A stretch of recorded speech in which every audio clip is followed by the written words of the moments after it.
કેન્દ્રીય ટેક્સટાઇલ મંત્રીને પત્ર લખી ટેક્સટાઇલ મશીનરી પર માર્ચ 2027 સુધી BISની અમલવારી મુલતવી રાખવા માંગ Surat federation of Gujarat weavers welfare association દ્વારા કરવામાં આવી। કેન્દ્ર સરકાર દ્વારા આગામી 28મી ઓગસ્ટથી ટેક્સટાઇલ મશીનરી પર ફરજિયાત BIS લાગુ કરવામાં આવી છે જાહેરાત। ખાસ કરીને ફેડરેશન ઓફ ગુજરાત વીવર એસોસિએશન દ્વારા માનનીય કપડા મંત્રી શ્રીને એક રજૂઆત કરવામાં આવી છે, એક પત્ર લખ્યો છે। કારણ કે જે રીતે સરકારે BIS લાગુ કરવાની ડેડલાઇન 2025ની આપી છે, તો આ 2025 રનિંગ ચાલી રહ્યું છે અને આપણી પાસે એવું કોઈ જાતનું ઇન્સ્ટ્રક્શન મળ્યું નથી કે ઘરેલું ઉત્પાદકો આ રીતની મશીનરી બનાવી શકે। તો સીધો ડર ટેક્સટાઇલ ઉદ્યોગને હોય અને ટેક્સટાઇલ ઉદ્યોગની લીડિંગ કરતી ફોગવા સીધી દરેક રજૂઆતો ફોગવા પાસે આવતી હોય ત્યારે અમે માનનીય ગિરિરાજસિંહને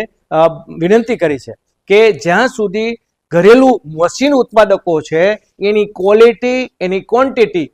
બનાવતા સક્ષમ ન બને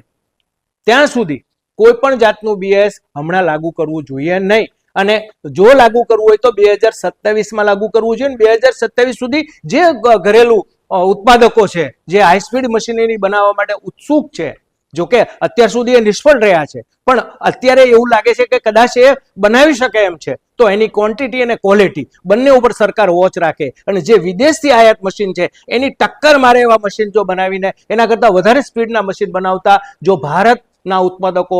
તૈયાર થઈ જાય ત્યાર પછી જ BIS લાગુ કરવું જોઈએ, જેથી કરીને અત્યારે ઓલ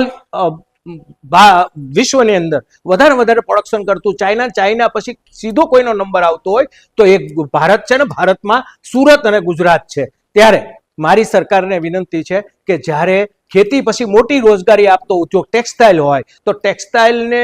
વધારે બળ આપવું જરૂરી છે, પણ